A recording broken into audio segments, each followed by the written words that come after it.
Welcome, I'm voiDude, and in Star Citizen, I'm a pretty stand-up guy. I feel like this guy's gonna be really dodgy, doing some pretty bad shit. I make guides on this channel to help newer players.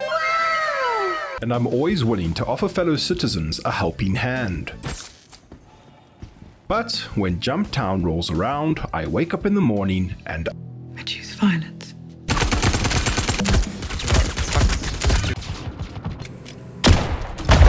let's begin. We're on our way to Jumptown in an RSI Aquila, and you should know all good ships have a name, so I decided to call mine Elvis Presley. The technology to smell things in video games isn't quite here yet, but if we could all smell Star Citizen right now, it would smell like a fresh wipe. So we set off on this adventure from rock bottom with nothing but a dream, Elvis Presley, and 10 million credits. Wait, no, 20,000 credits. By the time you see this video, the CIG stipend drama is probably over, and we should all have a free 1 million credits from the devs. It's important to enjoy the simple life before that though, because we don't want to be rolling in luxury origin ships, space and space drugs from our super space yachts too quickly, or it's impossible to appreciate what you have when you eventually make it to the top. You may have noticed the two hammerheads gracefully beached on the snowy tundra of Yella as we arrive, and I'll have you know they didn't intimidate me one bit. Although my chair is still stuck to my rear end from all the clenching during my approach. Turns out the owners of the hammerheads were pretty chill, and they were just here to keep the peace at Jumptown. We snag a reasonable 150,000 credits from a little box run, which is good, but it's not enough for me to realize my glamorous space pimp lifestyle that my mother envisioned for me when I reached adulthood. We come back for more a while later, and the production facility is now on Lyria. It's pretty quiet, so I get to work loading Elvis Presley up with drugs, and I have a good feeling about this run. Moments later, Elvis Presley gets destroyed by a pilot in a warden. All that hard work down the drain. You know what they say though, all is fair in love in Jumptown. Dude, no one says that. Ignore the voices in my head, of course people say that. The pilot of the warden makes a grave mistake by thinking I would not get revenge for Elvis Presley, who died because of all the drugs in his system. I break into his ship,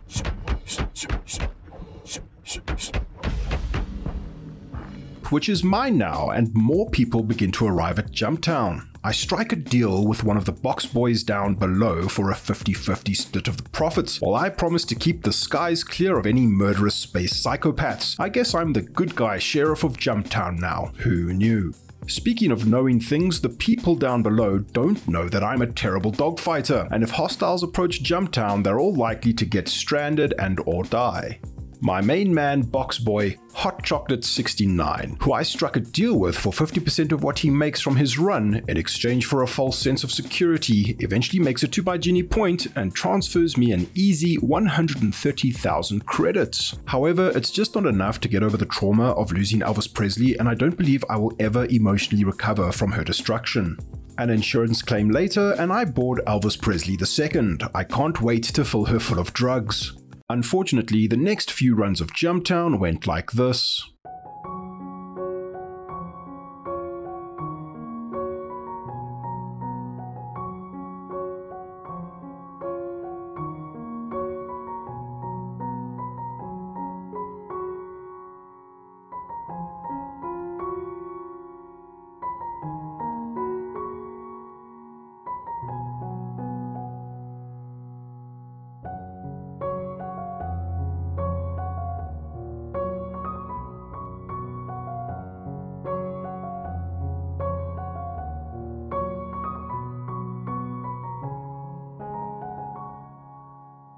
But no matter how many times Jumptown hurts me, I keep coming back for more. It's basically an abusive relationship at this point. Someone should send help.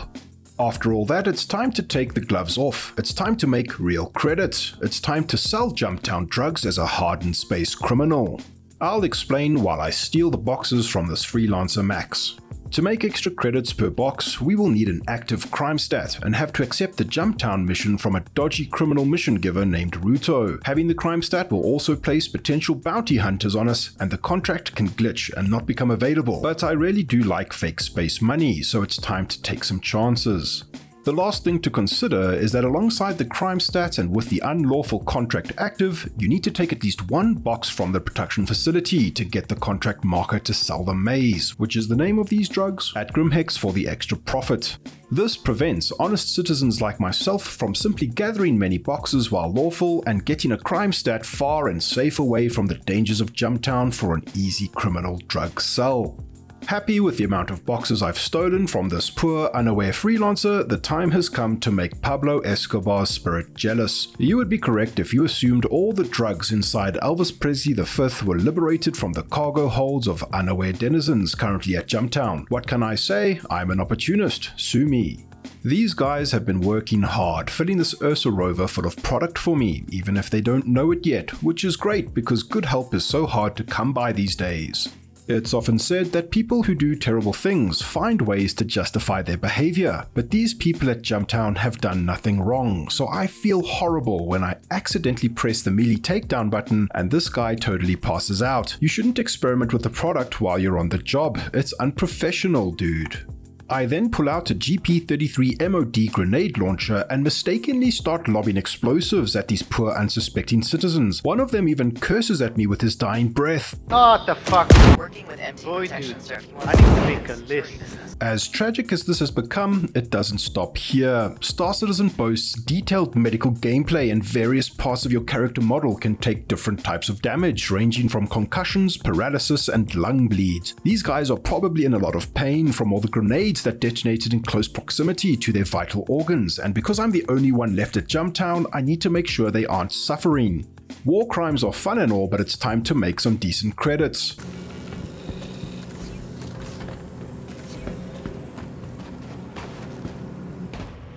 The Ursa rover seems to have some advanced anti-theft technology, or the driver's seat is bugged and I cannot casually drive the vehicle into my cargo hold like I was hoping. I enjoy senseless violence as much as the next person, but to make things worse, that dodgy dude Ruto's contract hasn't come through, so this might have all been in vain. We've come too far though, and I'm not giving up, so I furiously start filling Elvis Presley V with space drugs. It's impossible to explain just how tense a situation like this is at Jumptown, because at any moment someone could arrive and with a pull of a trigger from their advanced spaceship they could ruin this incredible drug heist.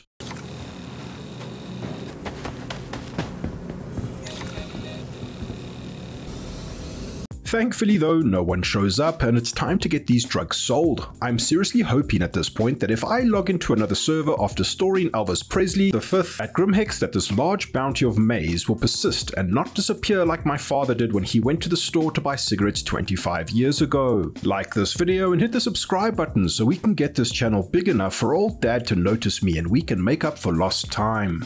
I safely make it to Grimhex and change servers, then quickly check the admin console to make sure my hard-earned maize is still aboard, and surely enough, Star Citizen has made enough strides in advanced server technology that they are safe and sound. Praise be to Christ Roberts. Ruto's contract is available now, and so the plan is to take another ship to Jumptown, grab one drug, get the contract to sell at Grimhex, and become a wealthy space pimp. So I load up my Mercury Star Runner, which is a pretty great ship. I bought one because it appeared on this video I saw once called The Best Damn Star Citizen Ship Review Show, where this incredible up-and-coming Star Citizen YouTuber made a brilliant video all about the MSR and how it's Mark Zuckerberg's favorite ship. It's well put together and a work of comical genius. You should check it out after this video, link is in the description. And as always, all good ships have a name, so we'll call ours Amazon Web Services Data Exchange. With a level 3 Crimestat, we finally make it to Jumptown, and as we land, Amazon Web Services Data Exchange starts taking fire. I enjoy a leisurely stroll through the corridors to try and escape with my life intact, and actually make it safe inside the production facility. From here, I can hear Amazon Web Services Data Exchange continue to take fire. Top creds for the stuff. I'll send you the location. Until it is destroyed, and once again I'm emotionally traumatized. I grab a box, and now we have the second part of Ruto's contract, and if we can get out of this alive, we can finally sell all the drugs that are stored in Grimhex. The only problem is that Luke Skywalker is in an X-Wing outside, and I'm pretty sure he has a contract for my bounty. This is bullshit because Luke Skywalker is not a bounty hunter, and I don't remember a time when Boba Fett or Din Djarin ever flew an X-Wing.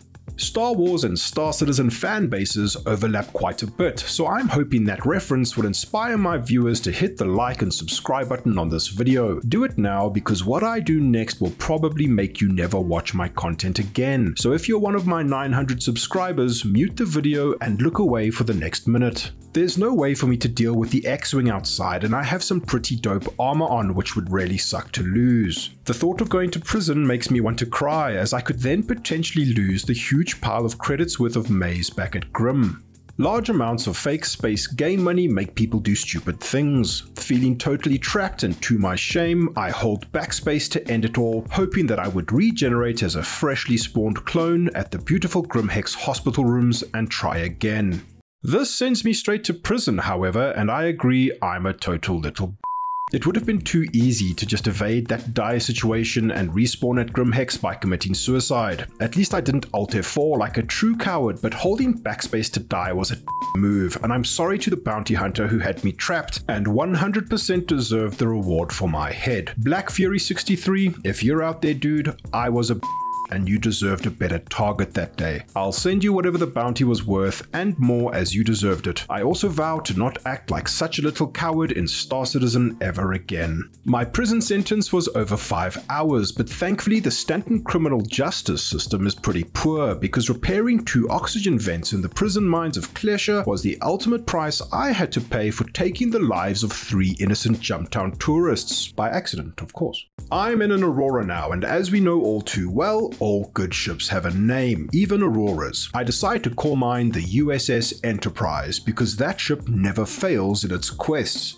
And our quest is still to get a Crimestat, accept Ruto's mission again, get a drug box from Jumptown, head back to Grimhex, and hopefully make an epic payday, provided the maze did not despawn. Captain Picard would be so proud. We arrive and a suspicious man in a cutlass is joking around blocking the entrance to the facility. He apparently recognizes me from before when I accidentally committed multiple homicides and Grand Theft space drugs.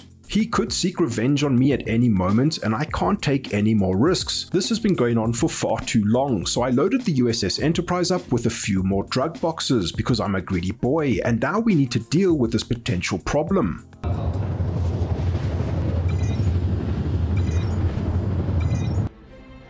Mr. Worf. Fire.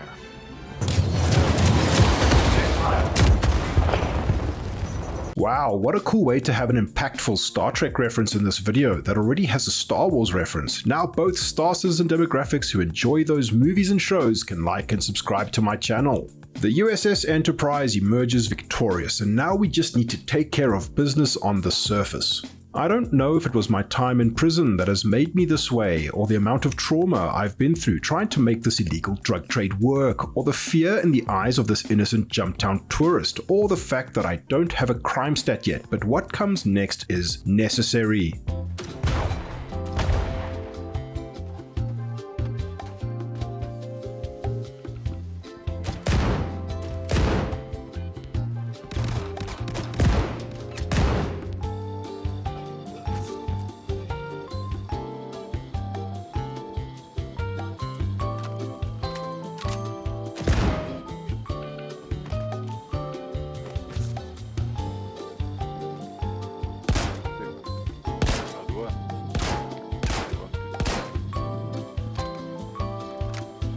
I finally have Ruto's mission, the location, and the means to get back home to make the sale. But there's one last problem. I forgot that the USS Enterprise is a small girl and I don't have enough quantum fuel to get back to Grim. This is really bad because I cannot land at a space station with this level 3 Crimestat. This is what we call first world drug lord problems. I calmed my panic state through sheer willpower and called upon the Force for guidance.